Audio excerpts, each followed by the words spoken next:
জামায়াতে ইসলামের অনেকেই এখন অসুস্থ হয়ে পড়তেছে আওয়ামী লীগের ভয়ে। জামায়াত এনসিপির অনেকেই এখন অসুস্থ হয়ে পড়তেছে। তারা এখন স্বপ্নে দেখতেছে আওয়ামী লীগ এসে তাদের লগি পিঠা দিয়ে পিটাইতেছে। জামাত শিবির এবং এনসিপির, এবং অনেকে কিন্তু এনসিপির দেশ ত্যাগ করার জন্য, পালিয়ে যাওয়ার জন্য চিন্তা করতেছে। কারণ কি শোনেন, কারণ হলো এই যুদ্ধ অপরাধী দল জামায়াত শিবির, এরা এই যে এনসিপি বলেন, জামাত বলেন, শিবির বলেন, এরা তো সব এক। ইনকিলাব মঞ্চ বলেন, আবার ওই যে আজাদি পার্টি করছে বলেন, এরকম এরা অনেকগুলো পক্সি এবি পার্টি বলেন, পক্সি পার্টি করে রাখছে এরা। কারা? জামাত শিবিরে এগুলো করে রাখছে পক্সি পার্টি। আচ্ছা, এখন জামাত শিবির তারা আতঙ্কগ্রস্ত হয়ে রয়েছে। কেন? বাংলাদেশে যে বাংলাদেশকে তারা স্বীকার করে না, যে বাংলাদেশের 30 লক্ষ মানুষকে তারা হত্যা করেছে, যে বাংলাদেশের 3 লক্ষ নারীকে তারা ধর্ষণ করেছে, যে বাংলাদেশে তারা বঙ্গবন্ধুর দয়ায় বেঁচে আছে, যে বাংলাদেশে তারা general Ziaur Rahman, sector commander Ziaur রহমানের দয়ায় গোলাম আজম সহ অনেকের নাগরিকত্ব পাইছে এবং বাংলাদেশে রাজনীতি করার সুযোগটুকু পেয়েছে, এবং যে বিএনপি এবং বেগম জিয়ার ছায়াতলে তারা এত বছর বাইচা আসিল, আওয়ামী লীগের লগি পিঠার হাতে পিঠা আর জনগণের পিঠার থেকে বাঁচার জন্যে পলায় আসছিল বিএনপির ছায়াতলে। দেখেন না 2007 সালে লগি পর্যায়ে দিয়ে পিটিয়ে 20-25 জন্য মাইরে হারাইছিল আওয়ামী লীগ। এরকমভাবেই তাদেরকে পিটিয়ে মাইরে হারাইতে রাজনীতি করতে পারতো না বাংলাদেশে, কিন্তু বিএনপি বাঁচিয়ে রাখছিল তাদেরকে। তাহলে জামায়াতে ইসলাম, জাসি মানে জামাত শিবির, এদের চাওয়া পাওয়া কি ছিল? যে আওয়ামী লীগ যদি থাকতো, কেউ তো চিন্তা করি নাই আমরা, বা তারাও তো চিন্তা করে নাই যে দেশে এরকম সুযোগ আসবে, আওয়ামী লীগ পালিয়ে যাবে। তাদের চিন্তা ছিল, বা সবারই চিন্তা ছিল, যে আওয়ামী লীগ গণঅভ্যুত্থানে পরাজিত হইলেও বা নির্বাচনে পরাজিত হইলেও তারা নির্বাচনে অংশগ্রহণ করবে। তাহলে সেই নির্বাচনে বিএনপি যদি ক্ষমতায় যায়, আওয়ামী লীগ বিরোধী দলে থাকবে, বামপন্থী থাকবে, জাতীয় পার্টি থাকবে, জামায়াত গোটা 3 আসন পাবে। এটা ছিল জামাতের আশা, ভরসা এবং রাজনীতির উচ্চ আশা, যে তারা 3টা আসন পাইলে শুকুর আলহামদুলিল্লাহ বইলা তারা সংসদে থাকবে। তাহলে কি হলো? সংসদে বিএনপি থাকবে সরকারে, বিরোধী দলে আওয়ামী লীগ, তারপর জাতীয় পার্টি, জামাতও গোটা 3 আসন ভাগ্য ভালো হলে পাবে, তারা সংসদে থাকবে। সেই জায়গাতে তারা 77টা আসন পেয়ে গেল। কিভাবে পাইল? ওই যে 5ই আগস্টের পরে মোল্লা ইউনুস এর ঘাড়ে পাড়াত দিয়া জামাত তো সবসময় পিছন দিয়ে কাম করে। ওরা বলাৎকার করে, তাও পিছন দিয়া, কাউকে জড়াইয়ে ধরে, তাও পিছন দিয়া। ওরা কোনো সময় সামনাসামনি কোনো যুদ্ধে অংশগ্রহণ করে নাই, 1947ও না, 71ও না। তারা সবসময় যারা ক্ষমতাবান এদের সাথে মিশার ষড়যন্ত্র করিয়া তারা রাজনীতি করে আসতেছে এত বছর। তারা হলো বিশ্বাসঘাতক, মুনাফেক, মীর জাফর এবং বাংলাদেশের বিশিষ্ট আলেম ওলামা যারা আছে তারা কিন্তু তাদেরকে মুসলমান হিসেবে স্বীকারও করে না। বাংলাদেশের বিশিষ্ট যারা আছেন তারা, তাদের এই বিশিষ্ট আলেম ওলামা যারা আছেন হক্কানি, এরা তো জামাতকে মুসলমানও মনে করে না, কারণ এরা হলো মুনাফেক, গাদ্দার। এরা মানুষ জবাই করে, 71 মানুষকে বড় বড় ছুরি দিয়েও জবাইও করছে, গরু জবাই করার মতো। তারপরে ছাত্র শিবির 80 দশক 90 দশক পর্যন্ত তারা রগ কাটত, রগ। তারা এখন ওই 71 যা করছে এখনো তাই করে। তাহলে এখন সেই জামাত শিবির যখন ক্ষমতা দখল করে নিয়ে তারা 18 মাস ডক্টর ইউনূসকে সামনে রেখে বাংলাদেশ দখলে রাখলো। তারা চেয়েছিল আজীবন ক্ষমতায় থেকে যাবে, মানে ডক্টর ইউনূস যতদিন বাচ্চা আছে কোনো নির্বাচন হবে না।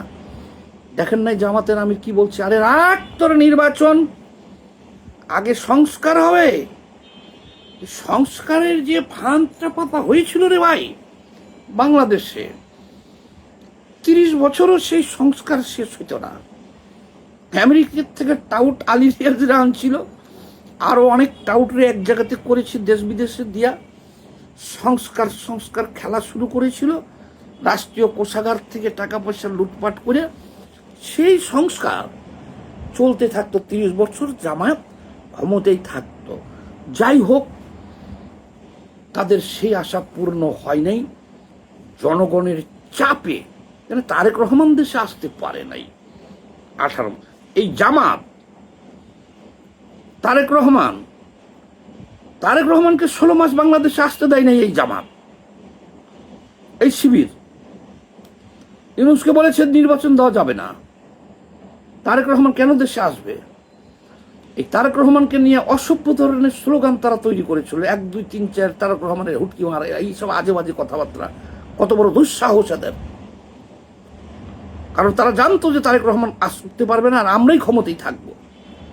কিন্তু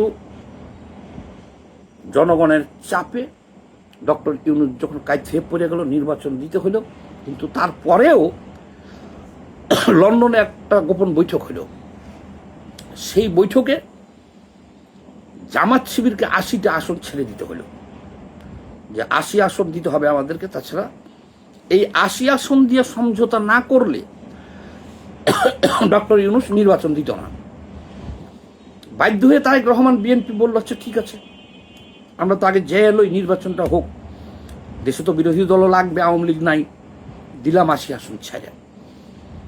সেই 80 আসন ওরা পাইছে এবং পায়ে ধরে নিছে। লন্ডনে বৈঠক করে হাতে পায়ে ধরে রাজ্যের আমধারে এই জামাতের শফিকুর রহমান 3 বার নির্বাচন করছে। এই জনগণ 3 বারই তার জামানত বাজেয়াপ্ত করে দিয়েছে। এই যে তাহের, জামাতের নায়েবে আমির, যতবার নির্বাচন করছে এদের জামানত বাজেয়াপ্ত হয়ে গেছে। এবারকার যদি সমঝোতার ভিত্তিতে তাদেরকে এই আসন দেওয়া না হইতো 77টা, 3টা আসন তারা পাইতে পারত, অথবা শূন্য হয়ে যেত। এবারকার তাদের উপরে খুব শূন্য আসন হইতো, একটা আসনও তারা জামাত পাইতো না। কারণ কেন পাইতো না? তারা এই 16 মাস 18 মাসে যে লুটপাট করছে, ধর্ষণ করছে, হত্যা করছে, কবর থেকে লাশ উঠাইয়া আগুন দিয়ে পুড়িয়ে ফেলেছে, জ্যান্ত মানুষকে গাছে বেঁধে পুড়িয়ে ফেলেছে, চাঁদাবাজি করছে, মাজার শরীফ ভাঙছে, ধর্মীয় অবমাননার নামে মানুষকে হত্যা করছে, মুক্তিযোদ্ধাদের গলায় জুতার মালা দিছে, মুক্তিযুদ্ধ স্মৃতিচিহ্ন সব ভাঙে ফেলছে। তারা বলছে 71কে তারা ডিলিট করে দিছে, এখন এটা পাকিস্তান হয়ে গেছে। এই কারণে তারা একটা আসনও পাইতো না ভোট হইতে পারে। কিন্তু এবারকার তো কোনো ভোট হয় নাই, এটা সেটিং ভোট হয়েছে। সেটিং ভোট হয়ে তাদেরকে 77টা আসন পেয়েছে। এখন আসল কথায় আমি আসি। আসল কথা হলো,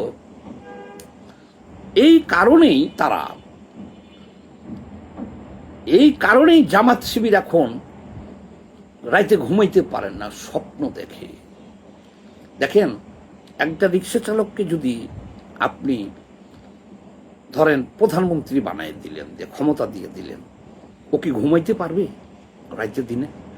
হার্ট অ্যাটাক করে মারাও তো যেতে পারে বেচারা। দেন না, এরকম ঘটনা তো আছে। একজন শ্রমিক একটা পুরস্কার পাইছিল দুবাইতে, 80 দশকের ঘটনা, বাংলাদেশি কয়েক কোটি টাকা,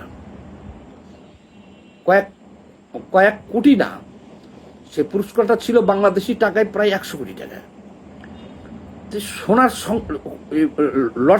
লটারি পুরস্কারটা সে যখন শুনলো, তারপরে বিশ্বাস করতে পারে নাই। যখন অফিসে যে কনফার্ম হইলো, ওইখানে সে মরে গেল, ঠাস করে পড়ে মরে গেছে, সেটা সহ্য করতে পারে নাই। জামাত শিবির যেখানে 3টা আসন পাইব, বা একটাও পাইব না, ৭৭ আসন দখল করেছে। এখন তারা আর ঘুমাইতে পারতেছে না ভাই। এখন সারা দেশে তারা কালেমার পতাকা নিয়ে দৌড়াদৌড়ি করতেছে, মুই কি হনুরে বলতেছে। আর দেখেন যে এখন তারা আতঙ্কে আছে যে আমরা যে ৭৭টা আসন পাইছি, 5টা বছর অন্তত আমাদেরকে এই সংসদকে ধরে রাখতে হবে। এই রাজত্বটা আমরা 16 মাস তো পুরা দেশ দখল করে খাইলাম, এখন ৭৭ আসন পেয়েছি, এটা তো আমাদের খাইতে হবে। কারণ আওয়ামী লীগ যদি চলে আসে তাহলে তো আমরা শেষ। আওয়ামী লীগ যদি কোনো কারণে ফিরে তাইলে আমাদের আসনও শেষ, সব তীরে ফাঁসিতে ঝুলাইব। বিএনপির কিছু হবে না। বিএনপি আওয়ামী লীগের শত্রু বিএনপি না, কারণ বিএনপি জানে যে আওয়ামী লীগ জানে যে এদেশে বিএনপিকে নির্মূল করা সম্ভব না, তারা 15 বছর দেখছে। তদ্রূপ বিএনপিও জানে যে এদেশ থেকে আওয়ামী লীগকেও নির্মূল করা সম্ভব না।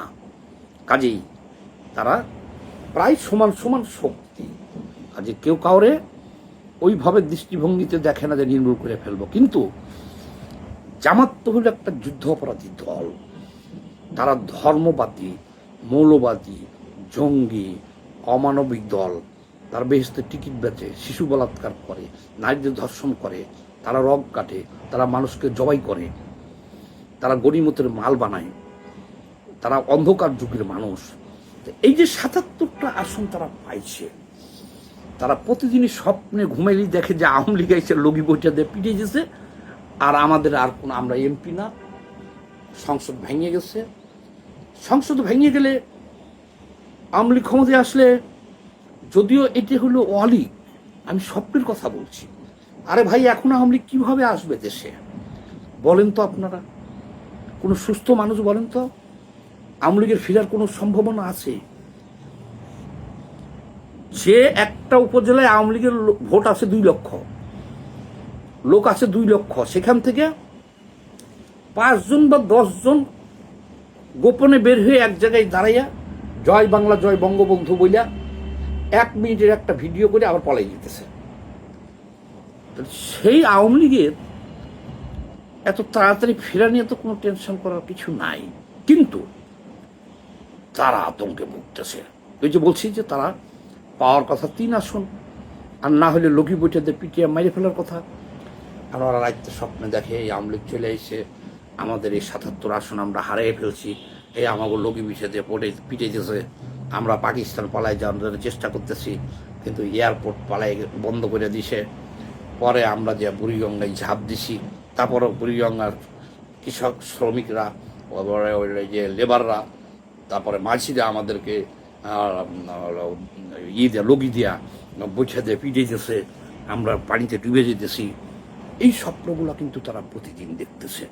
এই আওয়ামী লীগ আইলো আর আমাকে পিটাইলো। তা না হইলে দেখেন, আরে ভাই সরকারও ভুল করছে এটা, যেহেতু আওয়ামী লীগের প্রতিষ্ঠা বার্ষিকীতে সরকারের কোনো কিছুই করা উচিত ছিল না, পুলিশই যথেষ্ট ছিল, আর কিছু করার দরকার ছিল না। কিন্তু কে বুঝিয়ে দিচ্ছে জানি না, তারা সেনাবাহিনী পর্যন্ত নামাই ফেলছে আওয়ামী লীগের প্রতিষ্ঠা বার্ষিকীতে। নামছে কেউ আওয়ামী লীগের কোথাও বাংলাদেশে? নামে নাই। তো যাই হোক, সরকার ভুল করছে, এটা ভিন্ন কথা। কিন্তু জামাত কি করছে দেখেন, ভোর রাত্রে তারা লাঠি সোটা নিয়ে দৌড় দিচ্ছে। 23 তারিখ আওয়ামী লীগের প্রতিষ্ঠা বার্ষিকীর দিনে ভোর রাত্রে তারা লাঠি সোটা নিয়ে দৌড় দিচ্ছে কই 32 নম্বরে, যে ভাঙচুর আরম্ভ করছে। 32 নম্বর তো 2বার ভাঙছে তারা, এবার হলো 3য়-বার। সেখানে লাঠি সোটা দিয়ে আওয়ামী লীগ খুঁজতেছে। এখন আওয়ামী লীগ পায় নাই, সাংবাদিক পিটানো শুরু করছে আন্দাকুন্দা। দেখছেন তো আপনারা সবাই, দেশবাসী, সাংবাদিক পিটাইতেছে আওয়ামী লীগ নাই দেখা। এখন বুঝতে হইব যে তারা কেন 32 নম্বরে ছুটে যায় লাঠি সোটা নিয়ে। এর দায়িত্ব তো তাদের না, সরকার আছে দেশে, সরকার সেনাবাহিনী নামাইছে। আওয়ামী লীগ আসুক, পুলিশ আছে, র্যাব আছে, বিএনপি আছে, সরকার, এটা সরকারের দায়িত্ব। এটা দেশের শান্তি শৃঙ্খলা রক্ষা করা, এটা তো বিরোধী দলের দায়িত্ব না, এটা জামাতের দায়িত্ব না। তাহলে জামাত কেন বারবার ছুটে যেতেছে 32 নম্বর? ওই আতঙ্কে। এই 32 নম্বর থেকেই এই বাংলাদেশটা স্বাধীন হয়েছে। এই 32 নম্বর বাংলাদেশের জন্ম। এই 32 নম্বরের কারণেই এই রাজাকার আলবদর আল শামসদের নাকে খত দিয়া 94,000 জনকে আত্মসমর্পণ করতে হয়েছে।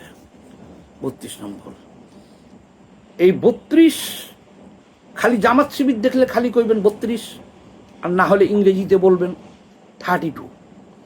যেমন দেখেন ব্রাজিলের সমর্থকরা খেপে যায়, 7 আপ বললে খেপে যায়। আমি কিন্তু আর্জেন্টিনার লোক, এই জন্য বলছি, গোপন তথ্য না হলে বলতাম না। সেরকম জামাত শিবির দেখলে বলবেন 32, দেখবেন তারা খেপে যাবে, জ্ঞান হারিয়ে ফেলবে তারা। এই কারণে দেখেন তারা লাঠি সোটা নিয়ে বারবার ছুটে যায় হামলা করতে 32 নম্বরে। তাদের জ্বালাটা কোথায় বুঝছেন? পাকিস্তান ভাঙছে, পূর্ব পাকিস্তানকে বাংলাদেশ করছে, সেই 32 থেকেই নেতৃত্ব দেওয়া হয়েছিল। এই 32-এর পরাজয়ের কথা মনে হইলেই তারা লাঠি ছোটা নিয়ে ছুটে যায় 32 ভাঙতে। আর এখন যেভাবে তারা 77 আসন 16 মাস রাজত্ব করার পরে এখন 77টা আসন সংসদের দখল করে আছে, এখন তারা দিনে রাইতে স্বপ্ন দেখে যে আওয়ামী লীগ মনে হয় আসতেছে, এসে আমাদের লগি বইটা চক্ষু বন্ধ করলেই তারা দেখে আওয়ামী লীগের লগি বইটার বাড়ি। সবাই এই ভিডিওটা বেশি বেশি করে শেয়ার দিয়ে দেন। আব্দুস সামাদ সুজন নামে আমার একটা ইউটিউব চ্যানেল আছে, আমি লিঙ্ক দিয়ে দেব, আপনারা শেয়ার করে রেখেন, ওইখানে খুব গরম গরম খবরগুলো পাইবেন। সবাই ভালো থাকবেন, ধন্যবাদ।